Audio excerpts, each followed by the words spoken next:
The night Delaney Brooks rolled her father's 1971 Plymouth Barracuda onto the stage of the most important gala of her career, she expected applause, bidding wars, and the kind of controlled spectacle that reminded every person in the room who was in charge.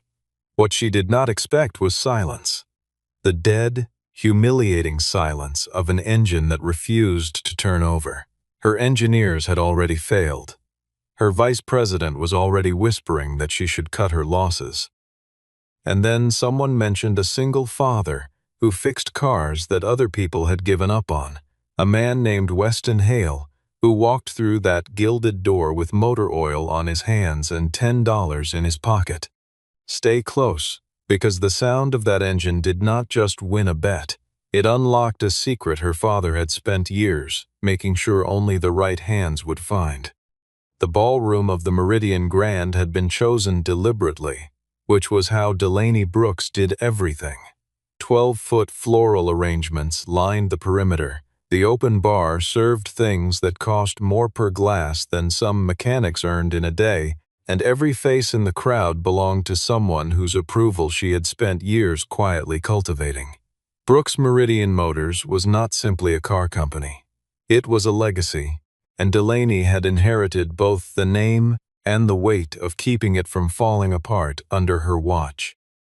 Her father, Warren Brooks, had built the company from a converted machine shop in the late 1960s, driven by the kind of obsessive belief that a well-made engine was not a product but a philosophy, and he had been dead for 6 years, during which time the company had drifted toward the kind of soulless efficiency that made quarterly reports beautiful and the shop floors feel like warehouses.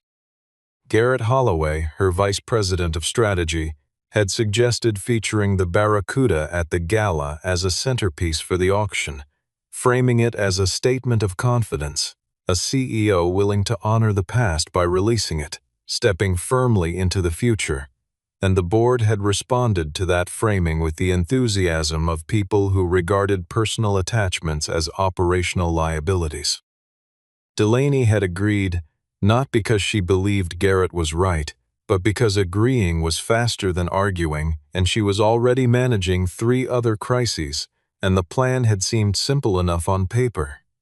The car would be driven through the main entrance, positioned under the stage lights, auctioned to a high bidder whose enthusiasm would generate the headlines the impending merger needed. What happened instead was that the head engineer tried to start the car 3 times in the loading bay and received nothing but a dry mechanical click each time. His team arrived with diagnostic equipment that cost more than the car's estimated value. The equipment produced readings that were confusing rather than illuminating. The car sat in the loading bay, entirely silent, while 20 minutes disappeared, and the guests in the ballroom began glancing at the entrance with the politely disguised impatience of people who had arranged their evenings around a specific kind of spectacle. Whitney Boone, the director of communications, appeared at Delaney's shoulder with the expression of someone already composing damage control statements in her head, suggesting in a professional murmur that the car could simply be rolled to its position and presented as a display piece, and that most of the room would not know the difference. Garrett appeared next with the contained impatience of a man who had already moved past the original plan, gently noting that the delay was beginning to cost them in ways that would be visible in the morning coverage. Delaney listened to both of them and said nothing, because she was looking at the car and trying to understand what Warren Brooks would have done if someone had suggested pushing something onto a stage and pretending it worked. Cassidy Monroe had been Delaney's executive assistant for 4 years and had developed a talent for locating solutions that other people had already walked past. She stepped close and said there was someone they could call. A restoration specialist who worked out of a converted garage on the edge of the city, known in certain circles for coaxing life back into engines that certified mechanics had declared finished. She had his number because she had once seen him rebuild a 1963 engine in an afternoon for a client who had been told the rebuild was impossible. Weston Hale arrived 14 minutes later, wearing a jacket that had seen better years, carrying a small canvas bag, and moving through the gilded entrance corridor with the unhurried calm of a man who was not particularly moved by chandeliers. Several guests near the entrance exchanged glances. A few smiled the way people smile when they have already decided what something is. He looked very much like someone who had wandered into the wrong building, which was the first error of the evening, though it would not be the last. Weston did not address the crowd or acknowledge the whispers. He walked directly to the Barracuda, set his bag on the floor beside the rear wheel, and spent roughly 90 seconds doing something that looked, to the assembled observers, almost insultingly casual. He pressed his ear toward the hood without opening it. He crouched and studied the underside of the frame near the firewall. He looked through the driver's window at the dashboard without touching the door handle. Then he straightened, turned to Delaney, and said the car's problem was not what her engineers thought it was, and that he needed exactly $10 in cash to walk across the street to the parts supplier that was still open. The laughter started at the back and rolled forward with the careful politeness of amusement that wants to believe it is good-natured. Delaney's head of engineering, who had spent the previous hour running current tests and fuel line diagnostics with equipment that cost more than Weston earned in a year, pressed his lips together with visible effort. Garrett Holloway did not suppress his smile.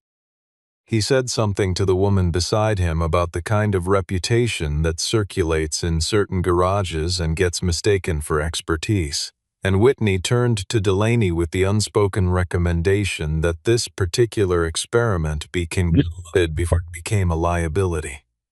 Weston heard all of it, standing with his hands at his sides, waiting with the patience of someone who had stopped being destabilized by that kind of noise a very long time ago.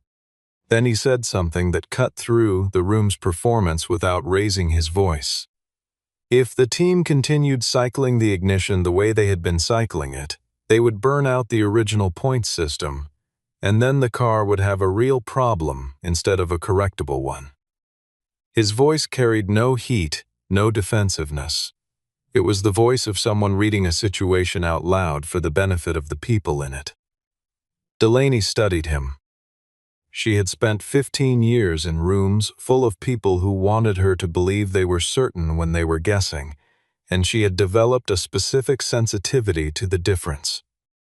There was something in Weston Hale's stillness that did not read like performance. She asked him directly if he was sure he could fix it. He looked at her and said, "If the car is still Warren Brooks's car, then yes." The room absorbed that.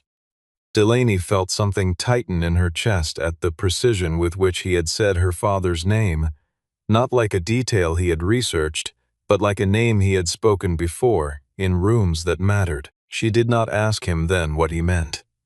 Instead, she heard herself, before she had fully decided to speak, address the room with the cool brittleness that served as her public armor, and the words came out as the words of someone who wanted to reclaim the narrative with a laugh at another person's expense. Fix this car for $10, and she would marry him. She held out a bill without looking at his hand.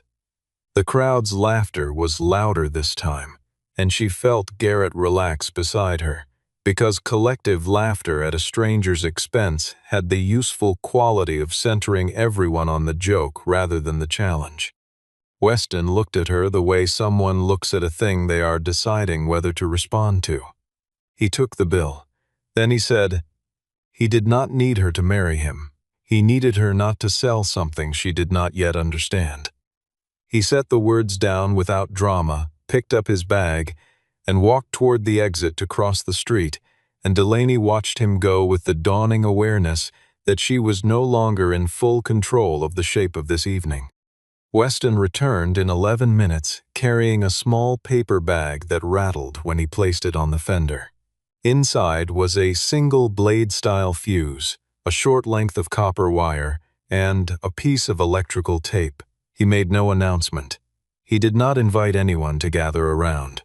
He opened the driver's door, reached beneath the steering column, and removed a panel that most of the mechanics present had not considered pulling, laying it carefully on the passenger seat before moving to the engine compartment. What he found there was not what deterioration looked like.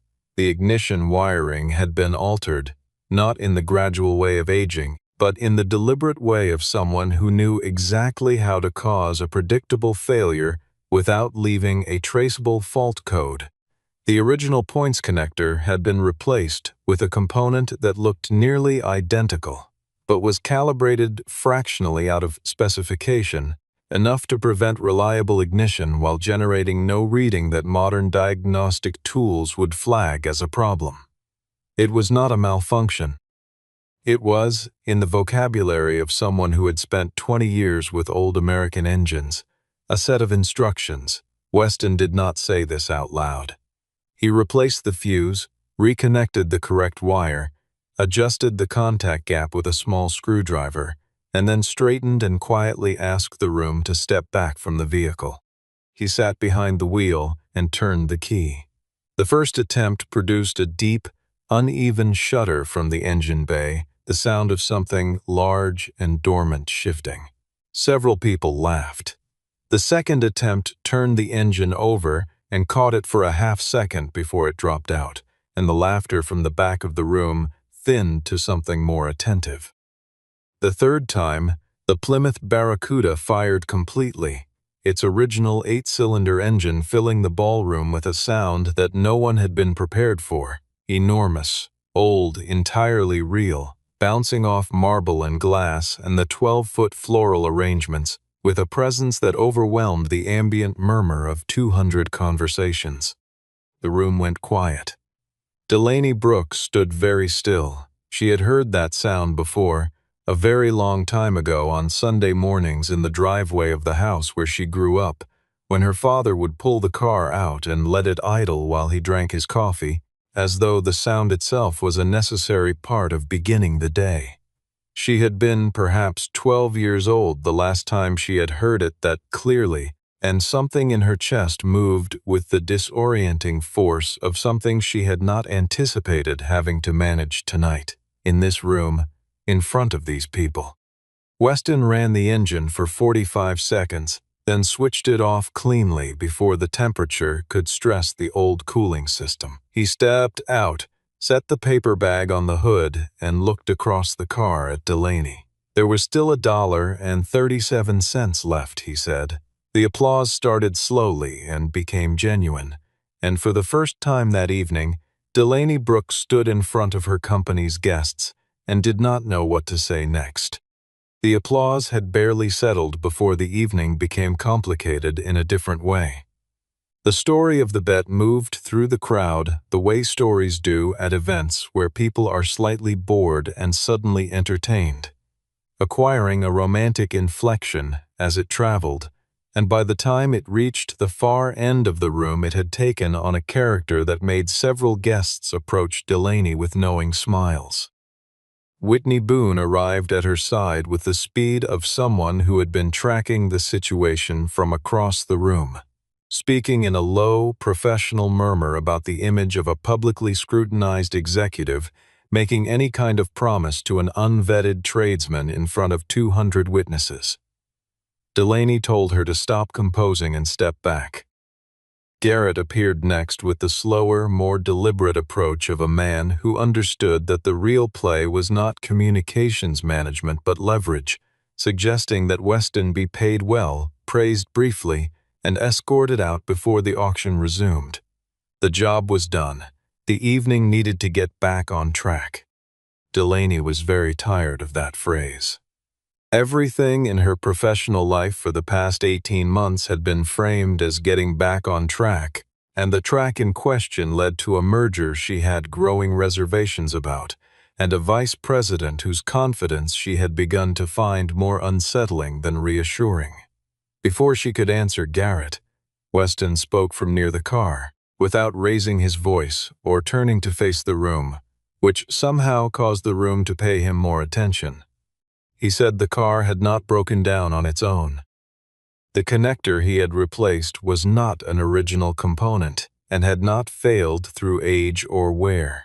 Someone had made a deliberate substitution, a part that would produce a predictable failure with no traceable cause, using stock that he believed she could have traced internally if she asked Cassidy to check the batch numbers against the company's parts log. He was not saying this to extend the evening, he said. He was saying it because if Delaney intended to proceed with an auction, she should understand that someone in her organization had a specific interest in ensuring this particular vehicle was sold before anyone had a reason to examine it carefully. He retrieved the swapped connector from the driver's seat and placed it in Cassidy's hands, pointing out the faint ink trace near the housing. The kind of mark used in internal inventory management. The kind that traced not to an outside supplier but to Brooks Meridian's own parts storage. Cassidy photographed it without being asked.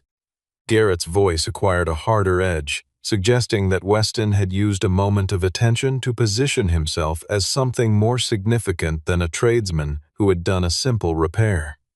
Weston heard that out and then said, Warren Brooks would never have put a wiring component like that in a car he built with his own hands.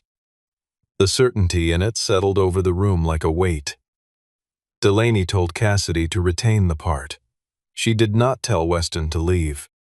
Delaney pulled Weston into the technical suite off the loading bay, a narrow room that smelled of cable insulation and old paper, and closed the door on the ballroom noise behind them. She asked the question she had been holding since the moment he had said her father's name.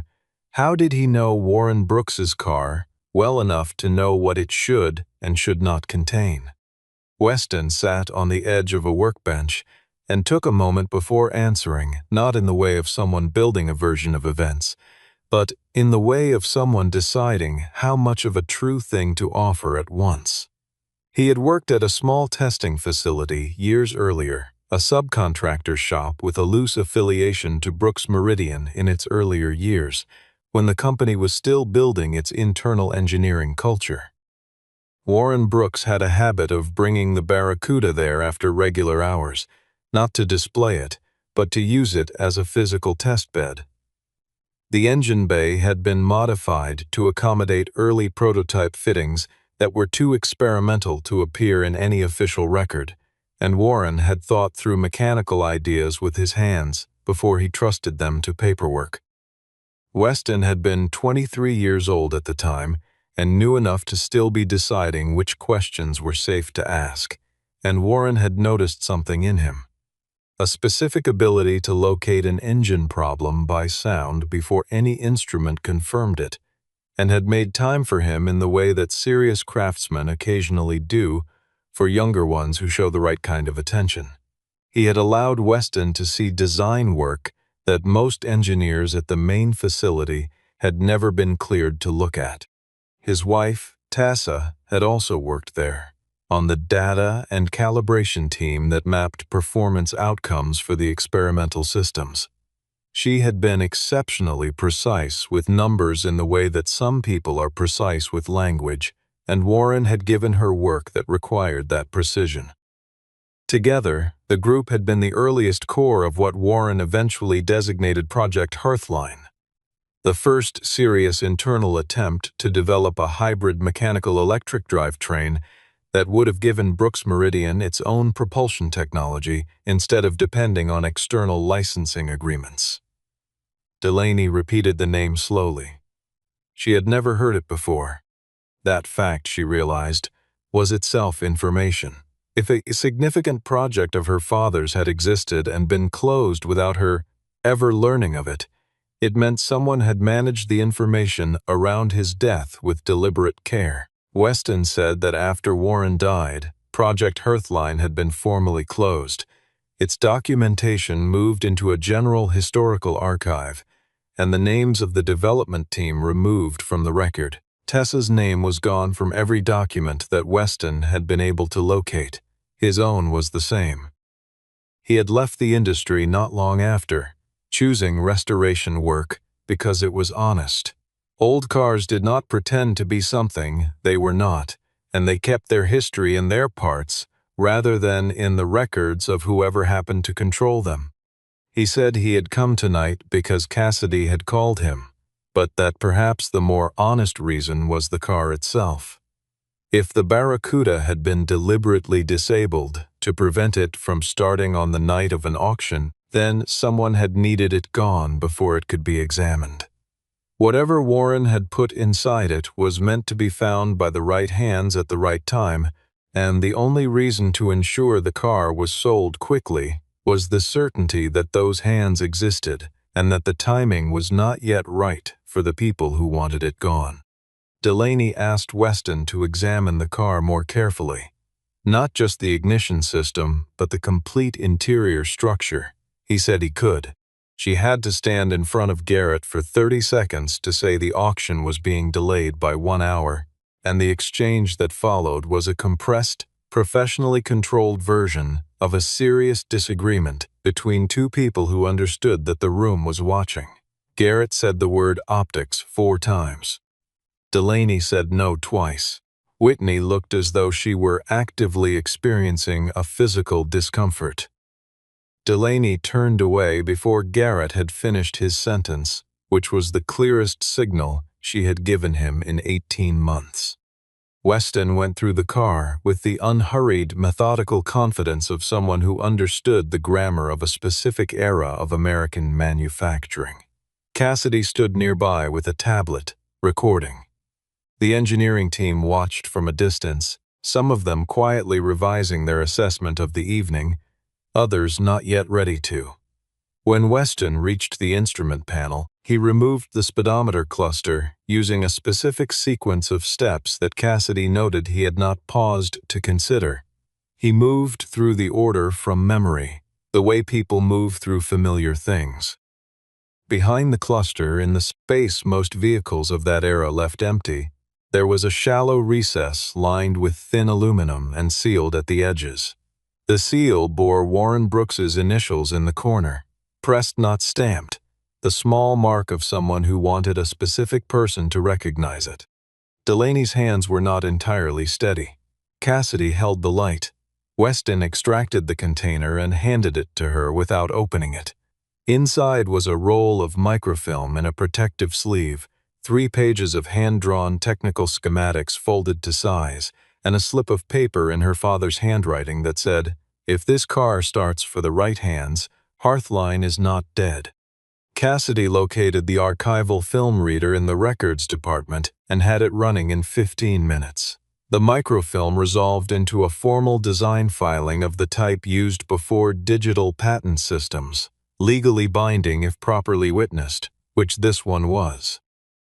The schematics showed a drivetrain architecture that Weston described with the directness of someone who had worked from those exact drawings. A hybrid mechanical-electric transmission using thermal regeneration to recover energy from braking and load cycling.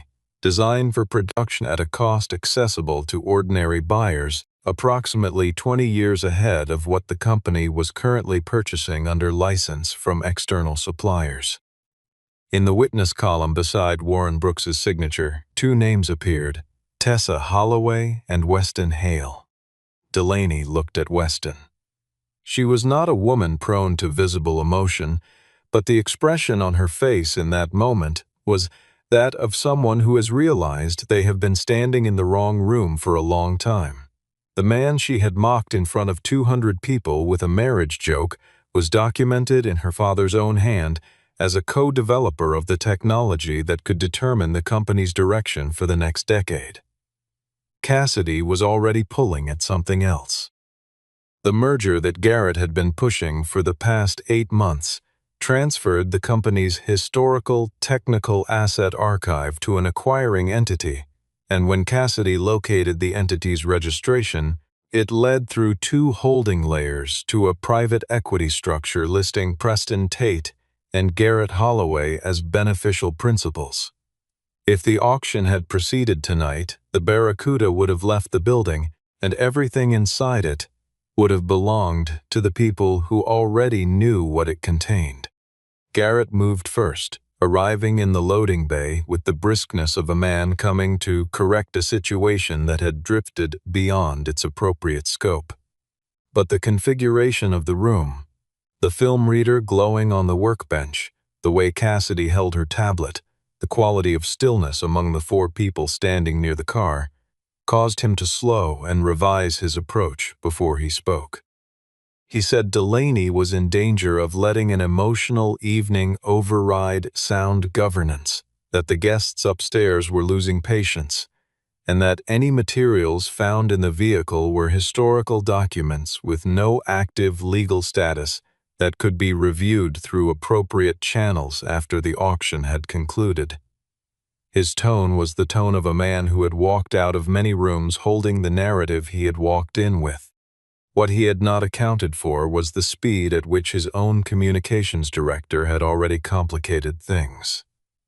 Whitney had sent messages to two journalists in the room early in the evening, flagging the story of the bet as a light human interest angle intended to crowd out any harder coverage. The story had spread faster than she had calibrated, and the ballroom had taken on a different character. The guests were largely talking about Weston Hale, the single father with the $10 solution, and whether a CEO who had made a public promise intended to honor it. Garrett pivoted cleanly, as people trained in misdirection always do. He suggested, loudly enough for the technicians nearby to hear, that Weston had engineered the entire situation. That a man with access to specific parts and knowledge of the car's history had arranged a predictable failure to manufacture a public moment and position himself advantageously. It was not a provable accusation and did not need to be. It only needed to occupy the room long enough to reframe Weston from witness to opportunist. Weston let the accusation sit in the air for 3 full seconds before answering it. He said he had charged $10 and returned change, had declined an additional fee when it was offered, and was not in the habit of staging problems in other people's property. Then he said something more specific. The swapped component was from a batch that Cassidy had cross-referenced against the company's internal parts log, and the access record showed that batch had been pulled from storage the morning of the gala by a technician working under Garrett Holloway's direct oversight. The room considered that. Garrett's stillness shifted in quality. Whitney, who had just come back from upstairs, read the room and went quiet. Von Mercer walked in from the street then, carrying a worn leather briefcase, having been contacted by Cassidy 40 minutes earlier. He had been Weston Hale's attorney for a decade, and he told the room that he had brought files that no one had asked him for yet, but that he had kept carefully against the day when someone finally would. Delaney made the decision the way she made decisions she actually believed in, without the consultation that covers uncertainty. She told Cassidy to have security retain the swapped connector and document its batch number formally. She told the head engineer to file a materials discrepancy report before the night was out, and she said, looking at no one in particular, that the auction was not proceeding tonight. She walked back through the corridor and onto the stage. The room quieted as it always did for her. The particular silence that forms for someone whose authority in a room has not yet been challenged. She stood at the microphone without notes, which was also how her father had always preferred to speak, and told the assembled guests that the auction was postponed. She said it cleanly, without apology, and let the murmur run through the crowd and settle before she continued. She said she had come very close to selling something she had not understood. She had made a public remark at a mechanic's expense to get a laugh from a room she wanted on her side, and in doing so she had nearly missed the most significant thing that had happened in her company since her father died. She did not use the word humiliating, but everyone present understood that it applied. She did not say she was sorry in the language of performance. She said it in the language of someone who had found out something true about herself and was not going to pretend otherwise. Then she asked Weston Hale to bring the Barracuda through the side entrance and up the ramp onto the stage. Weston had heard her through the open corridor. He looked at Cassidy, who gave him the smallest shrug that meant she was serious. He drove the car up the ramp himself, the engine running in full voice, and positioned it at center stage with the precision of someone who had spent 20 years knowing exactly where a vehicle's corners were. He stepped out without acknowledging the applause. Delaney spoke for 12 minutes, which was 10 minutes longer than any of her public remarks in the previous year. She explained Project Hearthline in terms a non-technical audience could follow, a drivetrain concept her father had developed and protected, administratively buried after his death, and just recovered from a hiding place he had built inside the car he trusted most. She did not directly name Garrett. She did not need to. The facts, laid out in the order she had assembled them over the preceding 2 hours, left a shape that the audience could complete themselves. Weston stood to the side of the car, and when Delaney gestured to him, he did not approach the microphone. He spoke from where he stood, in the same level voice he had used all evening, saying only what was precise. What the Hearthline architecture represented in engineering terms, what it would have meant for the company's independence from external technology contracts, and why it had been worth preserving a record in a place that required the right touch to open. A senior investor near the front raised his hand and asked directly how this documentation had gone unexamined for 6 years. Delaney answered that she had not known to look, and someone had worked very carefully to ensure she would not. Garrett stood at the back wall. People around him had acquired the slightly careful posture of those who have noticed something happening to a person nearby and are waiting to see how it resolves. Weston said the last thing that needed saying. He said there were ideas that did not die from failure. They died because someone stood to profit by calling them failures. The room stayed very still with that for a moment, and then the applause came back. Slower and more serious than the kind that had greeted the engine, the kind that means people are agreeing rather than celebrating. The emergency board meeting was called for 9 the following morning.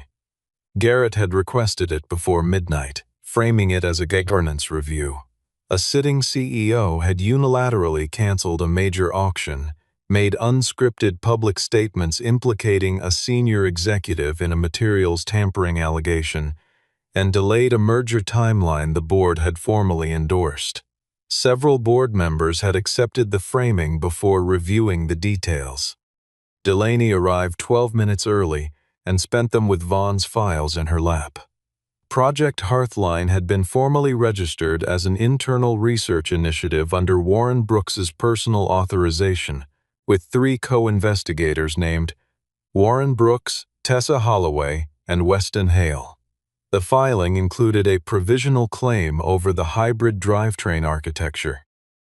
After Warren's death, an administrative review had reclassified the project as abandoned, and the reclassification had been signed by Garrett Holloway in his capacity as acting technical authority during the interim period before Delaney's appointment. She read that line twice. She did not begin with the defensive framing the board had been anticipating. She said she was not there to argue that she had conducted the previous evening gracefully. She had not. She had made a remark in poor judgment, allowed a strategic decision to be shaped by social pressure rather than analysis, and had nearly sold her father's legacy to someone who had buried it once already. She said all of this clearly, without performance, and the room listened in the particular way that rooms listen when the thing being said does not match what was expected of the person saying it. Then Vaughn walked the board through the original filing. Cassidy presented the materials audit tracing the swapped connector to the batch pulled from Garrett's department the morning before the gala. Then Cassidy produced the secondary finding, The acquiring entity in the merger's technical asset transfer clause connected through two holding layers to a structure listing Garrett Holloway and Preston Tate as beneficial principals. The board members who had been quietly endorsing Garrett's governance review went very still. Garrett spoke at length. He was fluent and organized, attributing the connection to Preston Tate to a legacy investment relationship unrelated to the merger, characterizing the Hearthline reclassification as procedurally routine, and describing Weston as a tradesman without standing, who had leveraged a gala appearance into an accusation that served his personal interests. Several board members listened with the genuine neutrality of people who were not yet certain which version of events was true. Weston had been asked to attend and had done so with visible reluctance, sitting at the far end of the table with the quiet of someone who did not find boardrooms inherently impressive. When Garrett reached the part about personal financial interest, Weston waited for him to finish. He said he had repaired the car for $9.63, had returned the change, and had declined supplementary payment when it was offered. If he had financial interests to pursue, he said, he had been handed several opportunities to pursue them the previous evening, and had declined each one. The only thing he had asked for was for Tessa Holloway's name to be restored to the record she had helped build. He looked at the board rather than at Garrett when he said it. One of the older board members, a woman who had witnessed many years of corporate theater, said quietly, "That is a very specific ask for a man accused of self-interest." Delaney called the formal resolution. The merger was suspended pending independent audit of the technical asset transfer provisions. A forensic review of the Hearthline reclassification was initiated. Garrett's access to all historical technical archives was revoked immediately, pending investigation. The board did not unanimously endorse every measure, but the weight of the documented evidence was sufficient to carry the vote, and when it was complete, Garrett did not speak again. Cassidy stood by the window afterward in the particular stillness that was her version of relief. Vaughn collected his papers with the methodical satisfaction of a man who had maintained careful records for a very long time against a day he had not been certain would arrive. Weston sat for another moment at the far end of the table and looked at the name written in the documents before him. Tessa Holloway, co-investigator, with an expression that had no appropriate public name. The Barracuda had been moved to the private garage adjacent to the main building, and Delaney went there after the board meeting while the building redistributed itself back into ordinary business. She sat in the driver's seat for a while without starting the engine, listening to the quiet. Weston found her there 20 minutes later, or rather, Cassidy had told him where she was, which was close enough to the same thing. She said she owed him an apology, which was not how she typically opened conversations, and she delivered it without qualification. She had used the idea of marriage as a weapon. She said, "The way people in positions of authority sometimes reach for whatever carries the most social weight when they want to diminish someone quickly, and she had done it in front of 200 people, and whatever else had happened that night, that remained a thing she had done." Weston leaned against the car and listened with the same full attention he gave to everything, without the performance of graciousness and without the coldness of someone banking a debt. He said that people who had spent a long time being deferred to sometimes forgot that their offhand remarks carried the full weight of their position. He said it without anger, in the way of someone stating something learned through experience rather than complaint. She asked if he was angry. He said he had lived through considerably worse than a public joke, and that the energy required to carry resentment was energy he had learned to direct elsewhere. His daughter was 9 years old and believed he could fix anything, and he had priorities that outranked the feelings of a gala audience. Delaney was quiet with that for a moment. She said she had been told for years by various advisors that a CEO who allowed personal feeling to surface in business decisions was a liability, and she had internalized that framing so completely that she had stopped distinguishing between feelings that were liabilities and feelings that were simply correct. Her father had never had that problem. Warren Brooks had been so certain of what he valued that he had built a hidden room inside a car to make sure it survived. She offered him a formal contract, restoration consulting on the Hearthline revival, an independent advisory role answering to no one in the existing hierarchy, compensated at a rate reflecting his actual contribution. He said he would accept on one condition that was not money. Tessa Holloway's name formally reinstated in the project record, with a public correction filed with the Patent Archive, and every other member of Warren's original team who could still be located offered the same restoration of credit. Delaney said yes before he had finished the sentence. Before he left, she looked at the car and said she had spent years thinking of it as the past. Weston said it was not the past. It was where her father had hidden the future, and the difference between those two things was the whole reason the car had needed to start.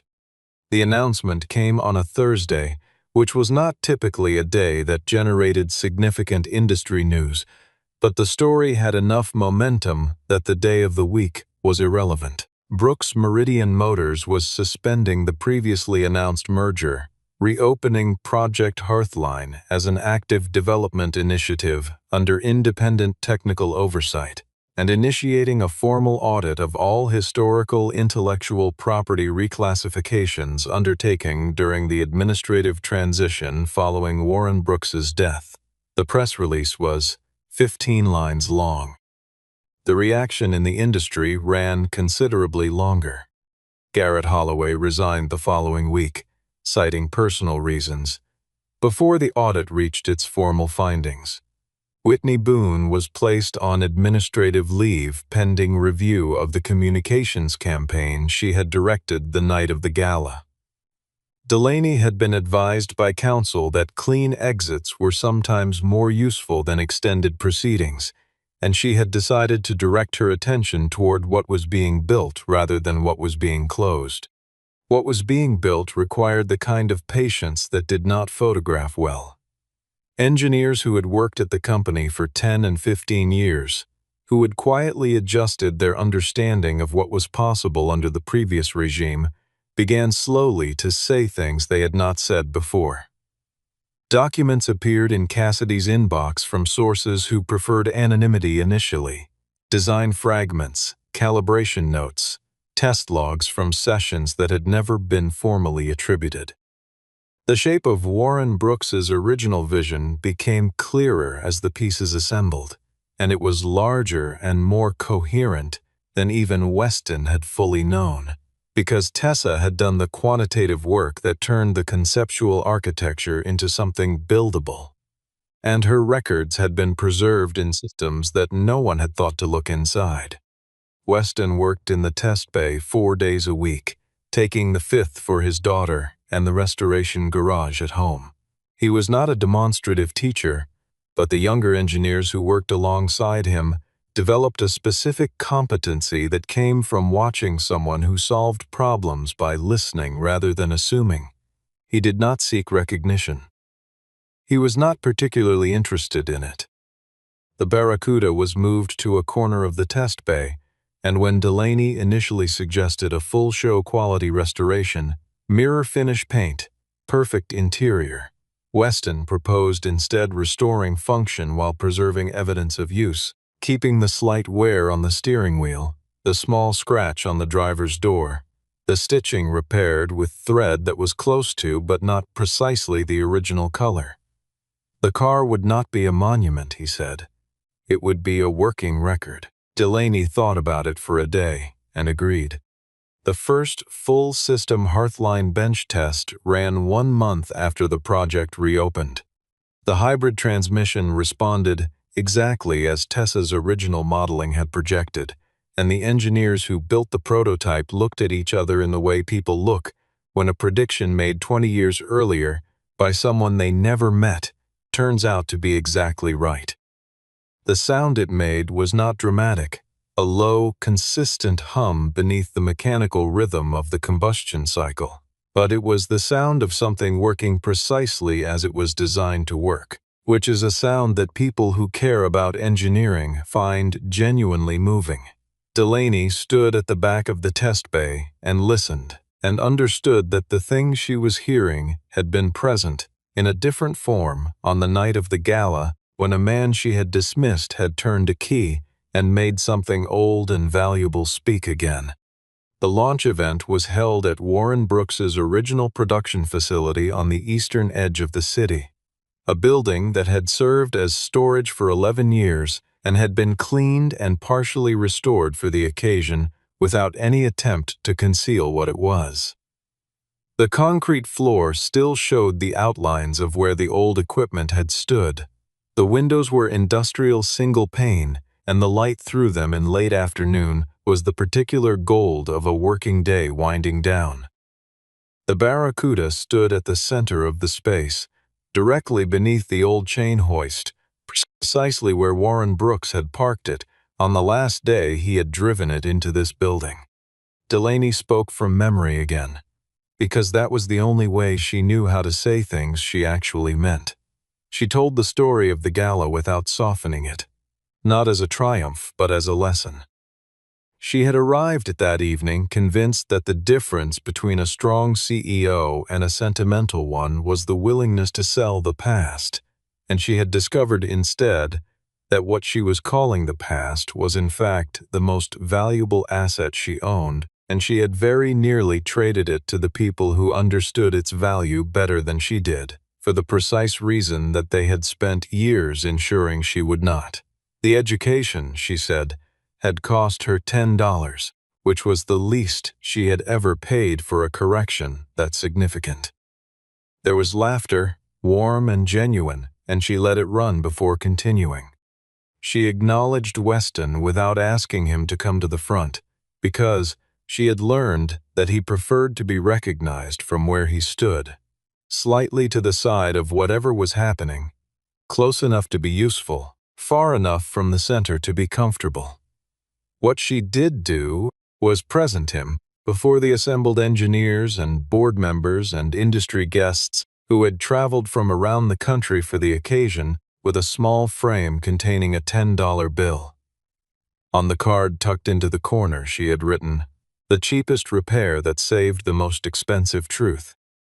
He read it and laughed in the unguarded way she had come to associate with the rare moments when something caught him entirely off guard, and he said she had still not entirely escaped the original wager. She said she was aware of that. She also said she had retired the wager because what she was interested in now did not require a bet to initiate. He considered her for a moment. He said that dinner did not require $10 to arrange. She said she would take that as a yes. The launch ran another 2 hours, and the reception that followed became the kind of professional gathering that occasionally turns into a real one, where people stay longer than planned because the conversation is worth it. Weston talked with 3 engineers who had worked on early Hearthline prototypes and had never before been in a room with anyone else who understood what they had been building. He talked with Vaughn, who had driven up from the city and was looking satisfied in the way of lawyers who have kept old files for precisely as long as proved necessary. He stepped outside for 4 minutes to call his daughter, explaining with patient detail why he would be slightly later than usual getting home. When the building had cleared and the last of the guests had gone, Delaney walked back to the Barracuda and stood beside it in the empty factory space. She reached in and turned the key, running the engine alone, in the old concrete room for 60 seconds, letting it fill the high ceiling the way her father had let it fill rooms for 20 years. The sound was the same as it had been on the night of the gala, old and vast and entirely alive, a thing that had been told it was finished and had simply declined to agree. She shut it off and put her hand on the hood and felt the warmth of the engine settling, and in the quiet that followed, She understood that some things do not start for everyone, only for the right hands, at the right time, in rooms honest enough to let them.